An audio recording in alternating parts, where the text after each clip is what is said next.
Great honor to introduce the first recipient of our Freedom Award this evening, the Honorable John Andrew Boehner, the 61st and current Speaker of the United States House of Representatives and the U.S. Representatives from Ohio 8th Congressional District, which he has represented since 1887.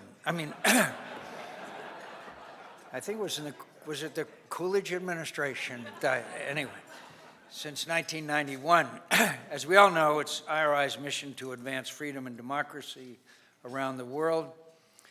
And to that end, IRI has sought to identify individuals, typically from developing countries rich with potential for leadership, to help provide them with the tools they need to succeed as leaders in their own communities. It should surprise no one that IRI has found many such leaders in the humblest of circumstances. In our own country, few others who hold public office understand more thoroughly how the challenges that derive from a humble start can forge individual leadership than our first honoree this evening. Speaker John Boehner grew up mopping floors, waiting tables, and tending bar at his father's tavern. He put himself through school, working a variety of odd jobs. After dedicating himself to building a small business, Speaker Boehner was elected first to his local homeowners association, then to his township board, later to the state assembly, and ultimately to the United States Congress, where he has distinguished himself with his commitment to public service. Through the example of his life, Speaker Boehner's rise to the highest levels of government give aspiring democracy activists around the world hope for what is possible on their own. For his bold leadership and furtherance of freedom and democracy around the world, IRI is proud to honor Speaker Boehner with its 2015 Freedom Award. Just last year, during a ceremony honoring the late Czech statesman Václav Havel, Speaker Boehner said, and I quote, "The thirst for liberty never dies, and that with drive and sacrifice it can transform the fortunes of a whole continent." This is a view that has informed Speaker Boehner's long record championing the democratic values all Americans hold sacred and their promotion abroad. Speaker Boehner has, for example, spoken out against Russian aggression, helped pass the Ukraine Freedom Support Act, and worked to strengthen ties with countries in Europe to stand against Russian belligerence. He's led the fight to expand free markets and free trade, winning passage of trade agreements with South Korea, Colombia, and Panama, and won passage of the Trade Promotion Authority. Speaker Boehner has been committed to advancing the cause of freedom and democracy around the world and supporting those struggling for liberty. And as Speaker, he has supported leaders and activists who have led the struggle for freedom and democracy in their own countries. Commenting on supporting democracy abroad, Speaker Boehner has said, "We know freedom and democracy don't come on the cheap. They require vigilance and rely on the tools of persuasion and progress. One election doesn't cut it. There needs to be a lasting rule of law and fundamental respect for human rights." I couldn't agree with Speaker Boehner more.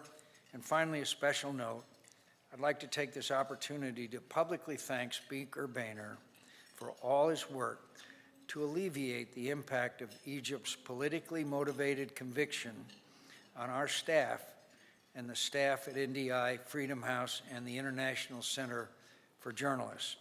Thanks to his leadership,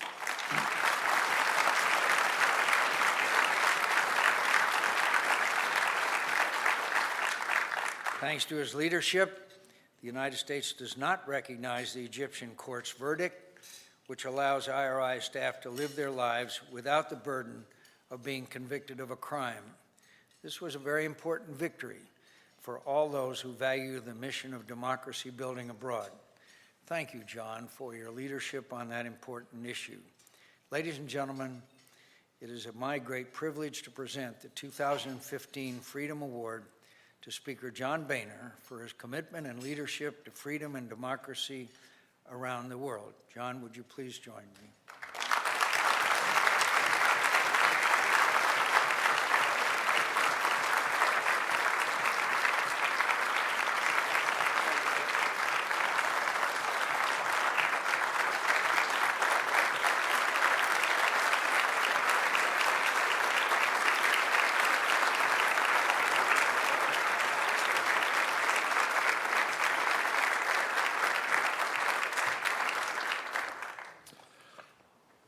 Well, Senator, thank you for that very nice introduction. I thought you were just trying to make me cry. Of course, that's not real hard to do. And the worst time to give a speech is when people are waiting for their dinner. So I'll be like Elizabeth Taylor told her fifth husband, "Don't worry, honey, I won't be here long." I want to thank IRI. I want to thank Mark Green, my longtime friend, for his work with IRI. Thank Sam Godaldig for tonight's dinner chairman. And thank my good friend John McCain for his very generous introduction. Now listen, I must admit when I received this invitation, I thought you had the wrong guy. You see, one honoree tonight was a great Russian freedom fighter. One is considered to be one of the most 100 influential people in the world. And the other is the son of a bar owner from Cincinnati. So as I tell people, as I give speeches around the country, this too could happen to you. You know, of all the things I thought I'd do with my life, running for office wasn't high on the list. Actually, it wasn't anywhere on the list. I was happy owning my own business, running my business. And so when I started a campaign for Congress, we spent all the money I had raised the first 6 months trying to explain who I was. And then we got our first poll back, and I was only losing by 82 points, give or take. But some 25 years later, I have to tell you, I am the least likely person, I think, to receive this award. But I may be one of the most likely to understand what it means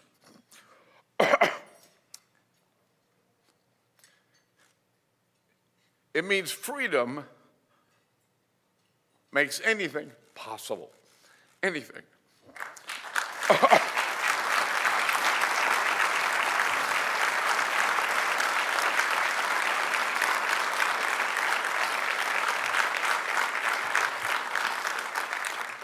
So when I thought about what I might say tonight, I realized, I've already said it.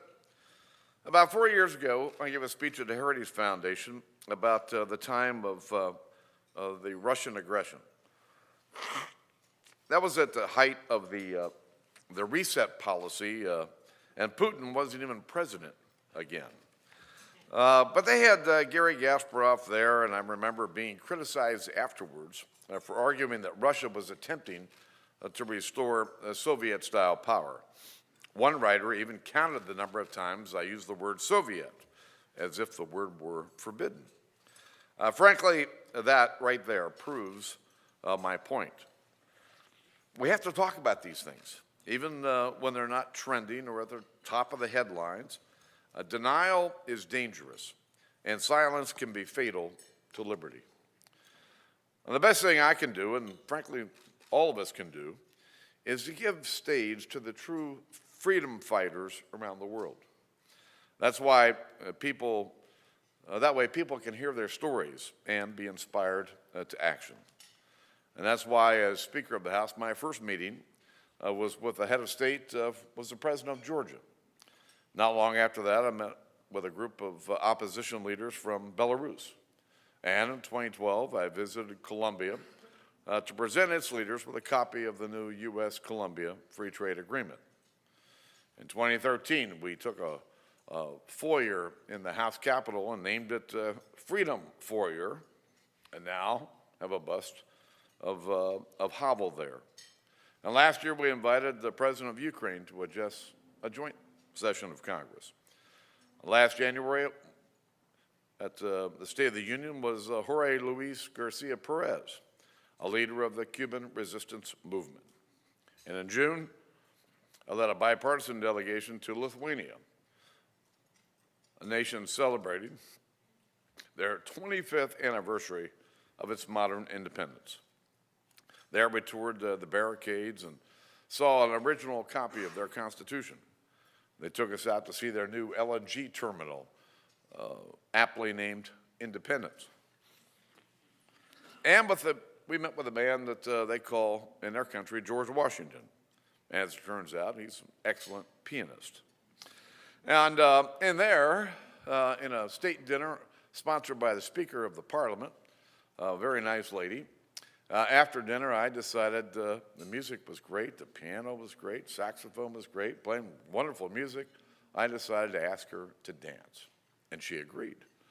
And so a generation ago, in a speech before the British Parliament, President Reagan called for a crusade for freedom. Well, let me tell you what, this is it.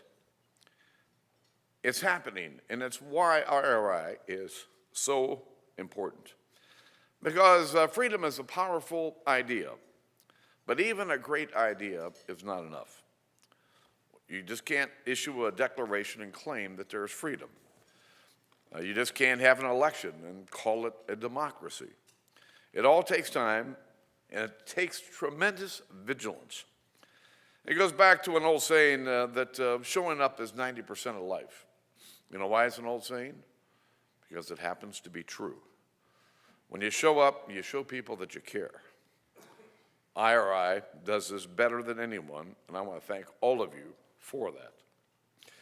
Yet I'm sure when President Reagan said those words, he envisioned it would be the United States leading that crusade. But sadly, promoting democracy isn't a cornerstone of our current government's foreign policy. If anything, it's an afterthought. We see this, for example, in Iraq, when the White House had the chance to use its leverage to protect our progress and to prevent the rise of ISIL, it did not act. Instead, the Iranian regime now exerts great influence over what's going on in Iraq. Except Iran has no interest in keeping Iraq whole and stable. We see it in Cuba. When our Secretary of State traveled to Havana to open up our embassy, he had a great opportunity to highlight the human rights problems there. But not a single dissident, not one, was invited to the ceremony. Something about limited space. And yet, on the eve of that ceremony, dozens of dissidents were rounded up and were arrested. We see this in the irregular warfare going on against the legitimate government in Kiev. Instead of providing lethal aid to Ukraine, as members of both parties have urged, the president stated that Congress wanted to escalate the conflict. His response to our urging? He went out of his way to praise Putin for helping to secure the Iran deal. And I'll say again what I said 4 years ago, cooperation can only be transactional to a point. We can never sacrifice or even downplay our values. But that's exactly what we've done. Just look at the Iran deal. Not only does this make the world less safe, it makes the world less free.